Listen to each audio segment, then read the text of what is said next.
బాలరాజ్ గారు ఈరోజు శాసన మండలిలో జరిగిన ఎపిసోడ్ కవిత మీ పైన సంధించినటువంటి విమర్శన అస్త్రాలు ఇవన్నీ కూడా బీఆర్ఎస్ పార్టీ ఎలా చూస్తోంది?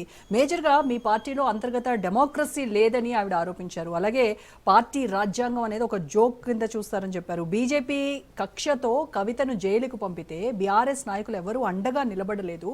పార్టీ మౌత్ పీస్లు అయినటువంటి మీ పేపర్, మీ ఛానల్ వాళ్ళు కూడా ఎవ్వరూ కూడా తను చేస్తున్నటువంటి పోరాటం కానీ దీని గురించి ఎక్కడ మాట్లాడకపోగా తన పైన స్మియర్ క్యాంపెయినింగ్ చేశారు అనేది ఆవిడ ఆరోపణ. రోజా గారు, ముందుగా మీకు అదేవిధంగా రాజనీతి ప్రేక్షకులకి, ప్యానెల్లో పెద్దలు వెంకరెడ్డి గారికి, భారతీయ జనతా పార్టీ ప్రతినిధి, అదేవిధంగా కాంగ్రెస్ పార్టీ ప్రతినిధి లింగం యాదవ్ గారికి, అదేవిధంగా రాజకీయ విశ్లేషకులు, సుదీర్ఘ జర్నలిస్ట్ అనుకున్నటువంటి బండారు రామ్మోహన్ రావు గారికి నమస్కారం. ఇంతకుముందే అనేక అంశాలని రామ్మోహన్ రావు గారు స్పృశించారు. భారత రాష్ట్రపతిగా ఇలా ఏదైతే కవిత గారు సెప్టెంబర్ 20వ తారీఖు రోజు తను వేకెంట్ అయినా నేను రాజీనామా చేసినని చెప్పేసి 2025 సెప్టెంబర్ 20వ తారీఖు చెప్పినాను. సెప్టెంబర్ ఎప్పుడు పోయినది? August, September, November, December, September, October, November, December, వారికి 4 నెలలుగా వస్తుందండి. మరి వేకెంట్ అయినట్టేమో మన గూగుల్ మ్యాప్ లో చూపెడుతున్నారు. అసెంబ్లీలో మీరు చూడండి, మీరు గూగుల్కి వెళ్ళి చూడండి, ఎమ్మెల్సీల లిస్ట్ అని చెప్పేసి కొట్టండి, కౌన్సిల్ అని చెప్పేసి వేకెంట్ అని చూపెడతా ఉన్నారు. మరి ఈరోజు చివరి అవకాశం అని చెప్పేసి ఇచ్చినారు. మరి ఇలా కాంగ్రెస్ పార్టీ ఏం చెప్పాలనుకుంటుంది, ఏం చెప్పిస్తుంది అనే అనుమానం కూడా భారత రాష్ట్రపతి కలిగిస్తుంది. జాగృతిగా తెలంగాణ ఉద్యమంలో కవిత గారి పాత్రని బీఆర్ఎస్ పార్టీ తప్పుపట్టట్లేదు. తెలంగాణ ఉద్యమంలో తను జాగృతి సంస్థను పెట్టి బతుకమ్మ పేరుతోటి కావచ్చు, మిగతా అంశాల పేరుతోటి తను కొట్లాటను మేము ప్రశ్నించట్లేదు.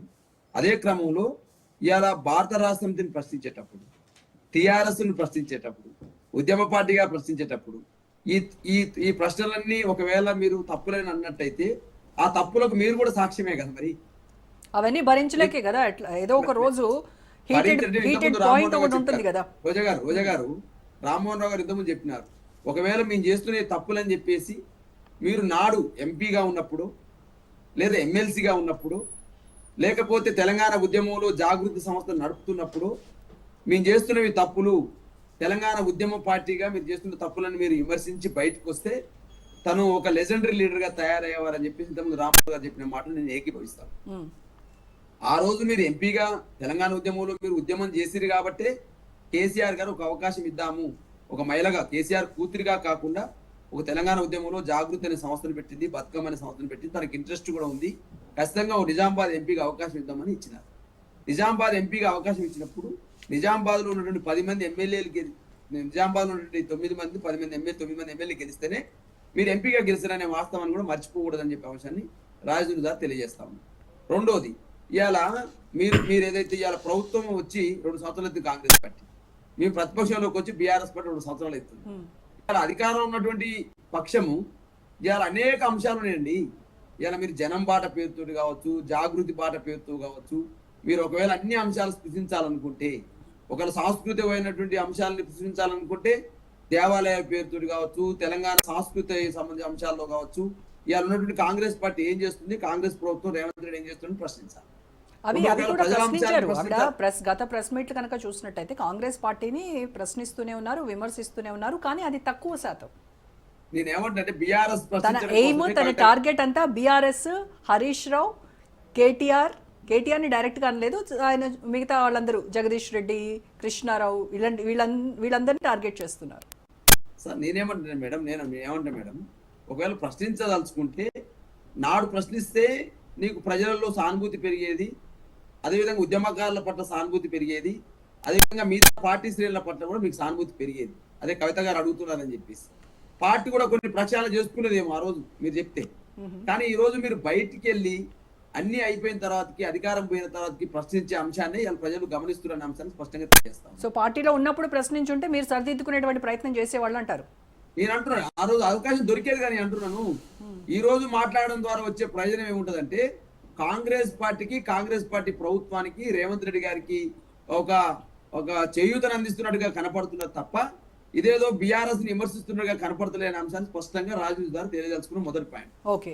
నేనేమంటే రోజా గారు, నేనేమంటే ఉద్యమకారులకు ఏం చేయందే మేమందరం కార్పొరేషన్ చైర్మన్ గా, కొంతమంది ఎమ్మెల్యేలుగా, కొంతమంది సుమారు 1200 మంది చనిపోయిన తెలంగాణ ఉద్యమంలో చెప్పినాం. మా చేతనైన కాడికి కేసీఆర్ గారి నాయకత్వంలో 600 మందిని గుర్తించాము. 600 మందికి సంబంధించినటువంటి అవకాశాలు, ఉద్యోగ అవకాశాలు ఇప్పించాము.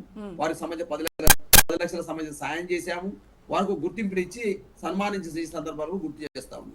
అమరవీరుల స్తూపాన్ని ఏర్పాటు చేసి అమరవీరుల జ్యోతిని నిత్యం వెలిగించే విధంగా, ఒక స్ఫూర్తి నింపే విధంగా సెక్రటరియట్కి ఎదురుగా కట్టే సందర్భాన్ని గుర్తు చేస్తా ఉన్నాం.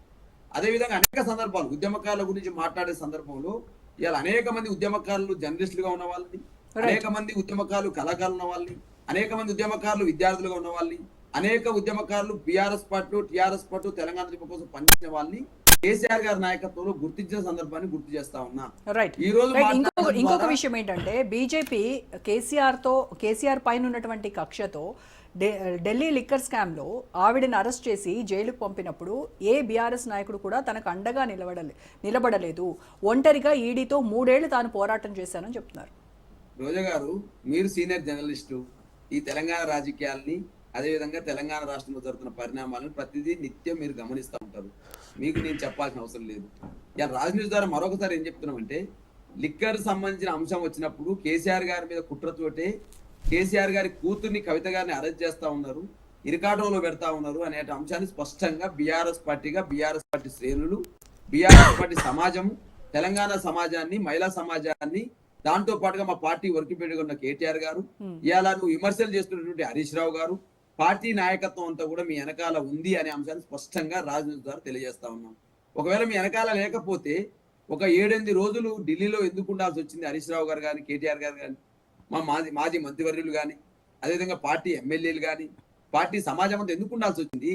మీ వెనకాల ఉండి ఆడపడుచు పైన ఇదేం అన్యాయం చేస్తా ఉన్నారు, తను చేసిన తప్పేంటి అనే అంశాన్ని స్పష్టంగా బీఆర్ఎస్ పార్టీ తరఫున కేసీఆర్ గారి మార్గదర్శకంలోనే ఏ సంఘటన జరిగినా మీకోసం కొట్లాడింది బీఆర్ఎస్ పార్టీ.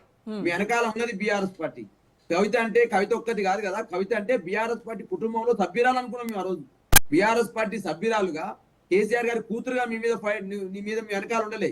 బీఆర్ఎస్ పార్టీలో ఒక సభ్యురాలు, నువ్వు ఎమ్మెల్సీగా ఉన్నావు, ఎంపీగా పనిచేసింది కాబట్టి మీ వెనకాల బీఆర్ఎస్ పార్టీ కుటుంబం ఉంది. ఆ బీఆర్ఎస్ కుటుంబంలో ఓకే, అప్పుడు బీఆర్ఎస్ పార్టీలో కవిత ఉన్నప్పుడు మీరందరూ ఆవిడ వెనకున్నారు. ఇప్పుడు బీఆర్ఎస్ పార్టీలోంచి ఆవిడ బయటకు వచ్చింది. ఇప్పుడు ఆవిడ వెనక ఎవరున్నారు అనుకుంటున్నారు మీరు? ఇప్పుడు బీఆర్ఎస్ పార్టీలో ఉన్నప్పుడు బీఆర్ఎస్ పార్టీ కుటుంబం వారి వెనకాల ఉంది. ఈ రోజు తను ఒక శక్తిగా వస్తాననుకున్నప్పుడు ఆహ్వానిస్తాము. డెఫినెట్ గా ఈ కాంగ్రెస్ పార్టీ ప్రభుత్వం పైన, రేవంత్ రెడ్డి సర్కార్ పైన నువ్వు ఒక వ్యక్తిగా వెళ్తా ఉన్నావు, బయటకు ఒక శక్తిగా రావాలని కోరుకుంటా ఉన్నావు. ఆ శక్తి ప్రభుత్వంపై పోరాడే శక్తి అవ్వాలి అని కోరుకుంటున్నారు. రేవంత్ రెడ్డి పైన కొట్టాడాలనుకుంటారు, రేవంత్ రెడ్డి సంబంధించినటువంటి అంశాలపైన మాట్లాడాలనుకుంటారు, రేవంత్ రెడ్డి ఇచ్చిన హామీల పైన కొట్టాడాలనుకుంటారు, రేవంత్ రెడ్డి అమలు చేస్తున్న పథకాల అమలు పైన, లోపాల పైన మాట్లాడాలనుకుంటున్నాం. ఈ రోజు జరుగుతున్న విద్యా వ్యవస్థ మీద, యూరియా వ్యవస్థ మీద, అదే విధంగా గురుకుల పాఠశాలలో జరుగుతున్న పరిస్థితి మీద అనేక అంశాలు ఉన్నాయి మేడం ఈ రోజు రాష్ట్రంలో. ఒక్క అంశం కాదు. బీఆర్ఎస్ పార్టీగా మేము కొట్లాడుతా ఉన్నాం. మీరు కూడా ఒకవేళ జాగృతి ద్వారా ఒక పార్టీ పెట్టేసి కొట్లాడితే మేము ఆహ్వానిస్తాము. ఒక రాజకీయ పార్టీగా మీరు పెడుతున్నప్పుడు ఆహ్వానిస్తాము. మీరు ఏదో బీఆర్ఎస్ పార్టీ తిట్టడం కోసం, బీఆర్ఎస్ పార్టీని బ్లేమ్ చేయడం కోసం, బీఆర్ఎస్ పార్టీ నాకు ఏం చేయలేదు, కేసీఆర్ నాకు ఏం చేయలేడు, కేటీఆర్ నాకు ఏం చేయలేడు, హరీష్ రావు నాకు ఏం చేయలేడు అనేటువంటి బాధ ఏ మాటలు ఏదైతున్నాయో ఇది నీ మాటలుగా కనిపించట్లేవు అని ఆ అంశాన్ని స్పష్టంగా తెలియజేస్తా ఉన్నాం. సరే, అలా మేడం నేను అడుగుతున్నాను, ఇంకోటి కూడా అడుగుతున్నాను. కాంగ్రెస్ పార్టీ ఒకవేళ మాట్లాడించకపోతే, నేను అడుగుతున్నాను, కాంగ్రెస్ పార్టీ ఒకవేళ కవిత గారిని మాట్లాడించకపోతే హరీష్ రావు గారు వెళ్ళి స్పీకర్ గారికి రిప్రజెంటేషన్ చేసినారు. అయ్యా, మీరు పాలమూరు రంగారెడ్డి ఎత్తిపోతల సంబంధించిన అంశం గురించి మాట్లాడుతూ ఉన్నారు, మేము ఏదో తప్పులు చేసినాం, బీఆర్ఎస్ పార్టీ అన్యాయం చేసిందని మాట్లాడుతూ ఉన్నారు. మీరు పవర్ పాయింట్ ప్రజెంటేషన్ మాకు కూడా పవర్ పాయింట్ ప్రజెంటేషన్ ఇవ్వమంటే బీఆర్ఎస్ పార్టీకి అవకాశం దొరకదు. బీఆర్ఎస్ పార్టీ నాయకులు మాట్లాడుతున్న అవకాశం దొరకదు. సీఎం ను విమర్శిస్తేందుకు మాత్రం మీ స్పీకర్ గారికి శాసనసభ అడ్డం పడుతుంది. కేసీఆర్ గారు తిరిగేందుకు, కేటీఆర్ గారిని తిరిగేందుకు, హరీష్ రావు గారిని తిరిగేందుకు, బీఆర్ఎస్ పార్టీ బదనాం చేసేందుకు మాత్రం ఇలా శాసన మండలి చైర్మన్ గారు మాత్రం కవిత గారికి అవకాశం ఇస్తారు.